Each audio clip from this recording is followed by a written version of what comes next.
The big news today, Lawrence Stroll, father of Lance Stroll, has bought out the Force India team from administration.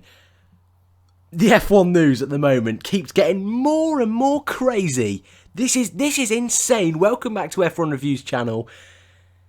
Let's discuss this.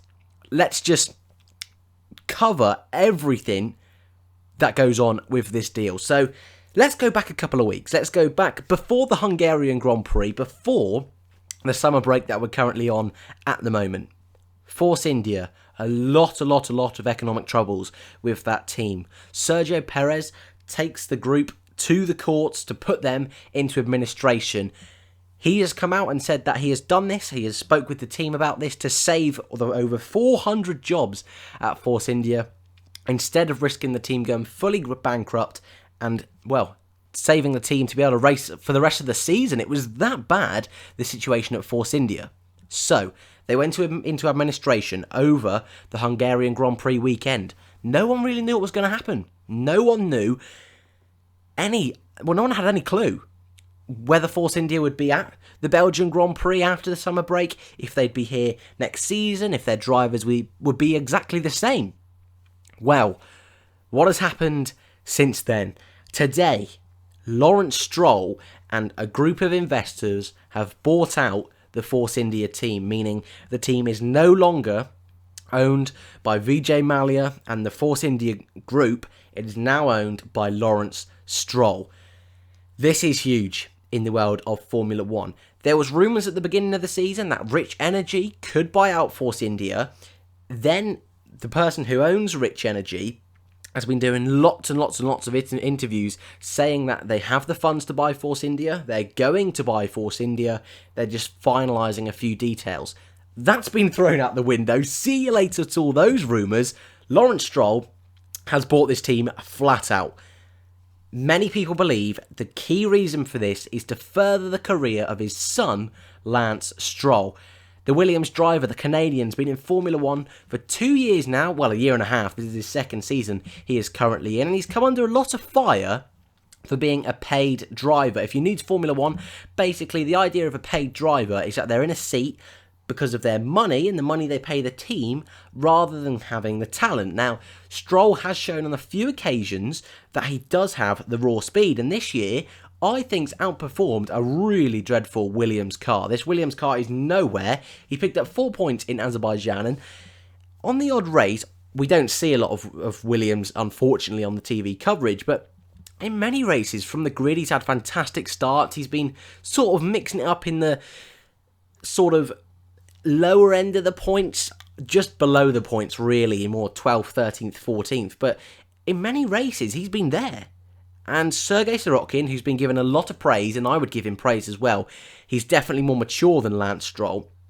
But Stroll's had a strong season, I would say, much better than his first, where he did get his first ever podium in Azerbaijan with a third place.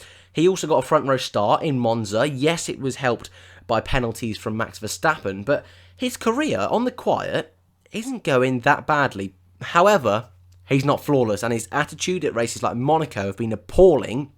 And other drivers like Charles Leclerc, who've come in younger than Stroll, have shown much more talent and much more control over their emotions. So Stroll is definitely not Formula One's hottest prospect, I will say. And you could argue I defend him a fair bit on this channel, but I think it's because people throw around this term paid driver, where he's actually put in some very solid results, and I'd just like to highlight that. However, I also want to make it clear that this guy is definitely not an A-star driver, but he's not the worst on the grid either, I would personally say. I know that's almost a controversial statement saying that, but Stroll does have some talent in there. He definitely does.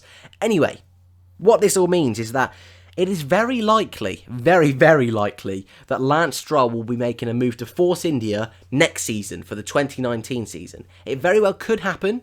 In Spa, the team will continue to race for the rest of the season, so by the time we end up at the Belgian Grand Prix at the end of this month, it could very well be that Lance Stroll is in that Force India team, especially considering how bad Williams are. And you know what? With Ocon being a Mercedes driver, It wouldn't surprise me if there was a bit of a switch between Ocon and Stroll for the rest of the season, but I think that is unlikely. It wouldn't surprise me, but I think it's unlikely. But next season, I think it's almost a given now that Stroll will be at Force India. So what does this mean? Who's out? Who's in? I think it'd be silly to get rid of Ocon. Although I just said then it could. I think it'd be easier to swap around Ocon. I think, but who knows? Next season, I think it's better to keep Ocon. I think this because Ocon's had a better season than Perez. They're very, very close on points. I believe the gap is a 3-point difference. I think Ocon's on 24 points. However, Perez has one podium this year, which sounds fantastic on paper. Ocon's not had any, but that's 15 points. And over half of Perez's points have come from that one race. Ocon has been consistent for the majority of the season. The first couple of races, not quite there, nothing too special, but for the rest of the season has been very, very good and definitely impressed me more than last year. Last year I was a bit iffy with Ocon, but this year, for me, he's been fantastic. Really, not the A-star driver again. I don't think he's been quite as good as Charles Leclerc and other drivers, but he's been really solid. And again, a pretty dodgy team in that Force India car. So, I don't think it'll be Ocon moving on. I believe, well, especially as well, just quickly to mention, Ocon was being lined up for a move to Renault. Ricciardo's there now, so that's not happening.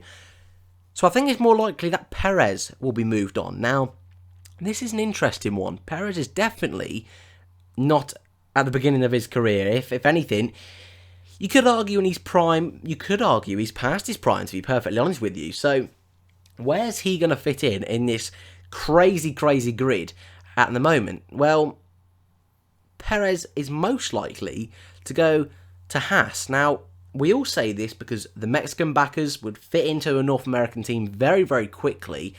He's the sort of driver that Haas would like to have in their team. But when you look at the other options up and down the grid, McLaren maybe, Williams maybe, were the only other two that I could see him realistically going to, would they really want Perez in their team? I only say this because there's no way Sauber or Toro Rosso would have him. No way. I'm 100% convinced by that. Red Bull are looking for a driver. Now, Perez may be looking to move to Red Bull. I think he'd like that, but I don't think they'd be willing to take the punt. McLaren have already had Perez in the past. He could make a shock return to McLaren, which would definitely be interesting. McLaren are almost looking for a few alternatives, but it looks like it's going to be Sainz alongside one of McLaren's own drivers, whether that is Alonso, Van Dorn or Norris.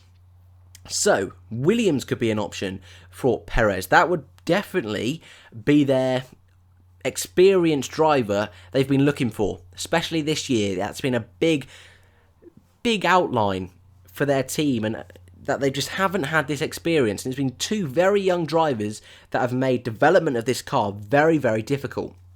So, for Williams, if they can get in Perez alongside Sergei Sorokin and swap him for Lance Stroll, I think for them, that's going to be major. That will be major. Obviously, that will have huge implications for the whole driver transfer market. But I'm just going to move on quickly because, obviously, silly season is in full swing in Formula 1, and that's why I was so shocked at this news today, because I was certain Rich Energy were going to buy out Force India.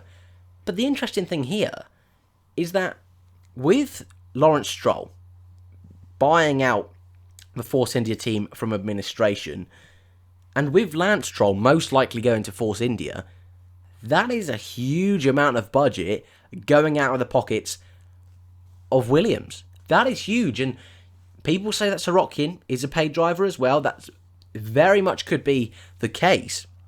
But that is a lot of money that's going to be taken out of that Williams team and invested into a rival team, a team that Williams have been fighting for the past 4 seasons now, especially since the swap to the V6 engines in the current era. So that's going to be really interesting to see how Williams, a team at the back of the grid, comfortably at the back this year, are going to be able to bounce back from this huge set-off that not their biggest investor, but one of their biggest investors is gone.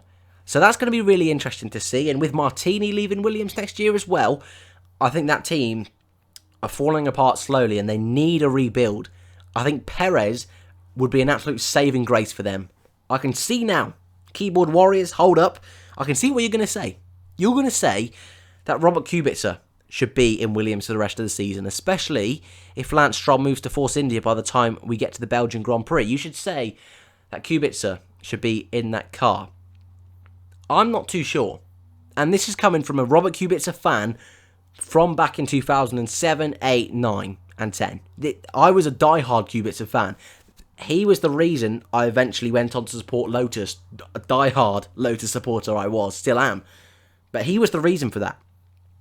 So, if anyone wants to see him come back, it's me. But I think he's past it. I really hate to say that as well, but I think if he was quick enough, they would have picked him over Sergei Sorokin. I solely believe that.